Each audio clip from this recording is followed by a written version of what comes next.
we've had a lot of things happening here on our homestead in a very short time frame. And of course, my husband and my kids and my dad and I, we took off. My poor mama, she stayed here at the homestead to take care of everybody.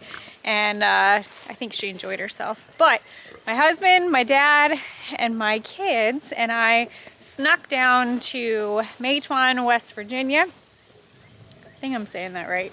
We snuck down to Matwan, West Virginia. We had a little bit of a history lesson on the Hatfield McCoy, but we also were able to load up all of our four-wheelers and side-by-side, and well, we went exploring.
Today's a rainy day, but we're still going out and riding. They decided to stop because there was a guy, I guess, that his tire came off. So anyways, let's go forage a little bit. I found a big old patch of a plant that is called jewelweed. Now, in the summertime, you're gonna see a really pretty orange, almost like it kind of looks like a little bit of a shoe. It's a flower that this plant will grow, and it typically grows near water, which all of this side, I'll show you real quick. There are a lot of natural springs that are coming off of this ridge line, but basically this is jewelweed, and it's growing all around the side. And we like to harvest it and chop it up and put it in some witch hazel, because if you accidentally get into a patch of poison ivy, you can put this on you and it'll help prevent any of that poison ivy from getting in your system and you actually having a big outbreak. All right, I think we're getting ready to ride again.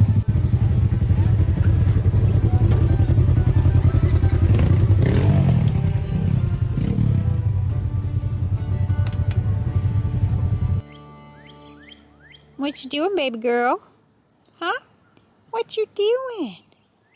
Do you want to show them? All right, let's go.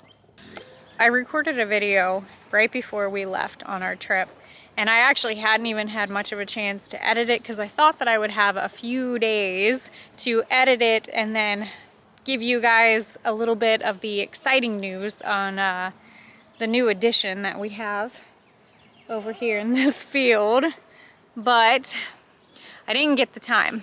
The evening before we were due to come home, my mom gave us a call and texted us a picture, and well, let me introduce you to the newest addition. Can you see that little white ball of fluff over there in that field? He really is cute. Hi, mister. Miss Reba decided that she was going to have her baby on, of course, the rainiest couple of days that we have had here this spring.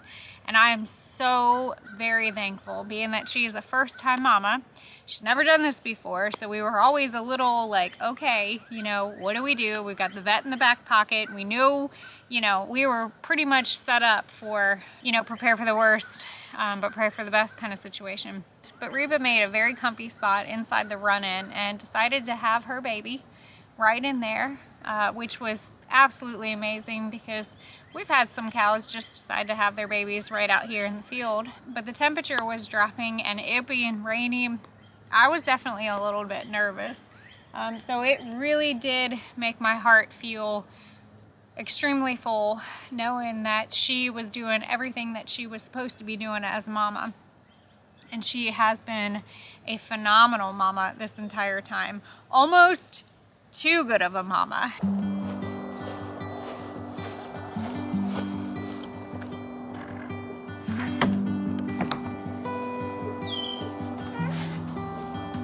We get back from our trip and we head straight out here to the pasture because I wanted to check on this baby.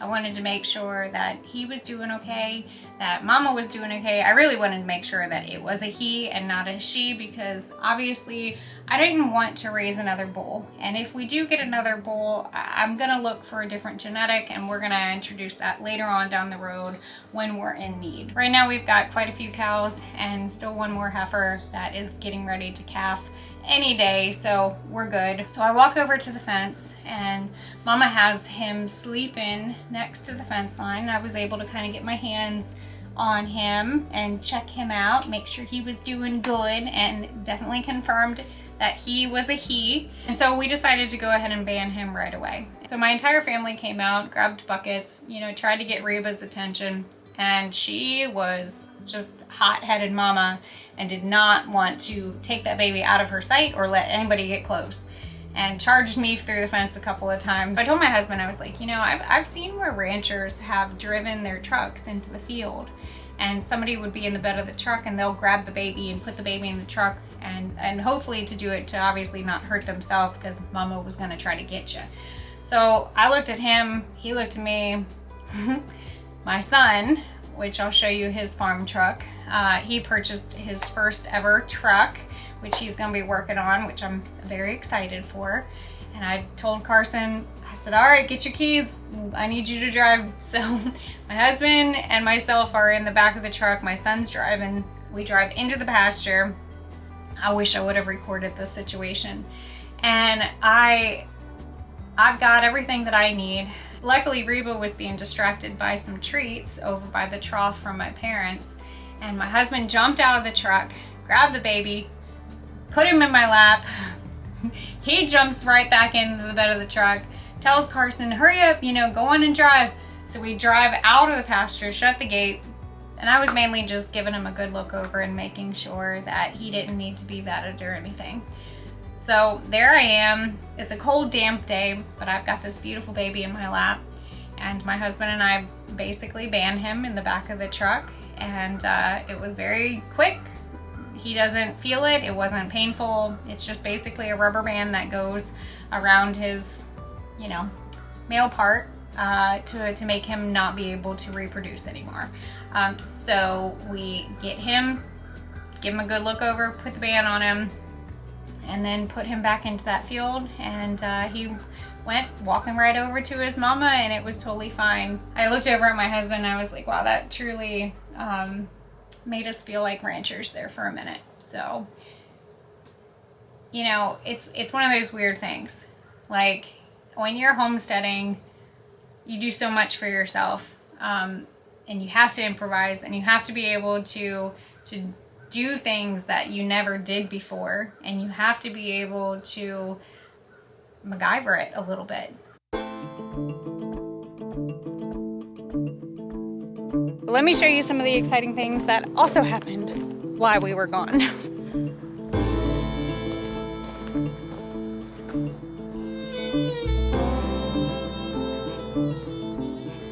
While we were gone, and this area was getting hit with a pretty substantial rainstorm, the company that we ended up using for our concrete thought that it would be the best idea to come on in here and pour the concrete, since it's all indoors, and it kept his guys working for the day. They came in here really early in the morning and poured all the concrete for our 40 by 80 barn shop that we have behind us. And this is something that my husband, we've all been really excited about. So that was another reason why we were like excited to get away, but then eager to come back, because we just have had so many things happen in a very short time frame.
Had a few people ask about the concrete that we ended up going with. This is 4-inch, 4,000 PSI concrete. Does that sound right? Am I? PSI, pounds per square inch. Yeah, y'all, I don't know concrete, but I know bees. I can help you with that.